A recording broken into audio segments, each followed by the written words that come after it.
broken man might be one of the most misunderstood men on earth because most people meet him at his worst behavior and mistake that for where the story began. They meet the cheating, the inconsistency, the emotional unavailability, the ghosting and detachment, the I'm not ready, and they think that's the problem. But that's not usually where the story starts. That's where the story leaks. Because before he was emotionally unavailable, he was emotionally overloaded. Before he was inconsistent, he was unstable. Before he was detached, he was deeply afraid of needing people. Before he became hard to love, he was taught love could become humiliation. And before he became a broken man, he is usually just a little boy learning very quickly what parts of himself made adults uncomfortable. His crying ruined the room. His softness felt unsafe. His needs felt expensive, and his vulnerability got punished. But being useful, that got him praised. So he learned a devastating equation. Being loved for who I am is unstable. Being valued for what I do is safer. And that equation followed him straight into manhood. So now he becomes useful at work, in relationships, socially, sexually, financially, professionally, easy to praise and hard to know. And because he still functions, nobody notices he's disappearing. And that's what makes this so dangerous, because the broken man is rarely the man crying in his car.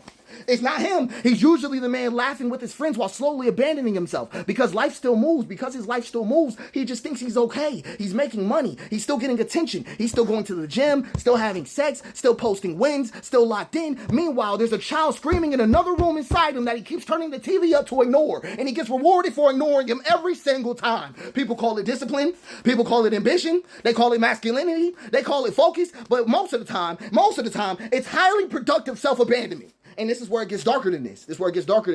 He often won't even admit that he's broken until his pain becomes cinematic. The alcoholism, the divorce, the addiction, the health collapse, the career collapse, the public humiliation, depression loud enough to feel masculine. He waits for catastrophe because catastrophe, it feels like permission. But until then, he just says, I'm fine. He says, I'm fine. And that delay becomes dangerous because broken men rarely implode alone. Guess what they do? They leak into women, into children, into friendships, into families, into entire generations. And then love shows up and love asks for the one thing he never built, a presence, not a performance, not money, not even a charm, not even sex, just a presence. And that's when he starts malfunctioning because attention doesn't require depth. It sure don't. People can attend to you all day and still not know you. Flirting does not require the truth at all. Sex does not require emotional continuity, but love does, because now you're trying to learn how to become a man through women. Think about how backwards this is. You're trying to learn how to become a man through women. You're asking romance to complete developmental work your life never built.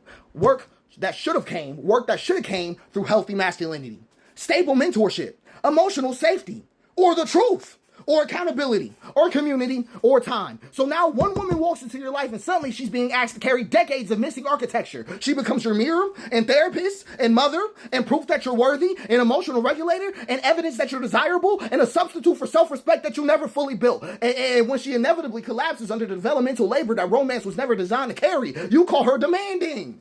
You call her pressure. You say she's too much. But then right after that, right? You meet an honest woman, and she feels unbearable. Not because she's asking for too much, but because she can see. She notices your busy season begins every time vulnerability enters the room. She notices how you can talk about your goals for hours, but go silent when someone actually asks you how you actually feel. She notices how you crave intimacy until intimacy becomes accurate. Because being accurately seen feels terrifying. It feels like standing naked in winter. It feels like someone reading your medical history out loud at your wedding. It feels like someone finding your emergency exit that you built inside yourself that no one was supposed to see you run out of. So you run again. You call yourself not ready.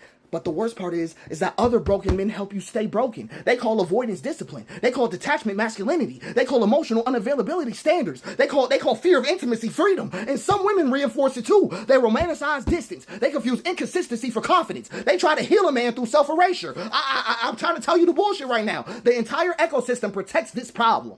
And eventually, you're left alone with yourself and you call it heartbreak. I'm trying to tell you the truth of it. That moment that you finally get left alone is really just the only moment you can hear that little boy screaming out that room. And here's really the truth right now. Your pain may explain you, but it does not absolve you. You are not responsible for how you were formed. That's not a thing. But you are responsible for what that fragmentation does to other people. You do not get to keep turning other women into rehabilitation centers. It's not a thing. Okay? You were supposed to develop into a man, right? Through you, right? I'm trying to tell you the truth. You can't keep bleeding on people who do not cut you, right? Who do not cut you. You can't keep calling your avoidance self-protection while leaving destruction behind you. Healing is not aesthetic, it's grief. It's grief. It's a type of stillness. It's a type of truth. It's male friendship. It's accountability. It's consistency. It's learning how to sit in a quiet room without abandoning yourself. That's what we need to see. Learning how to tell the truth before lying becomes convenient. Learning how to stay. Learning how to stay. Because the broken man is not dangerous because he's wounded. Everybody is wounded. Every man in the world is wounded. Well, every woman is wounded. I want you to be serious. He becomes dangerous when he makes everyone else live inside wounds he refuses to face. And the healed man is not a man with no pain. That's not what a healed man is. It's a man who finally stopped outsourcing his unhealed boy to everybody else around him.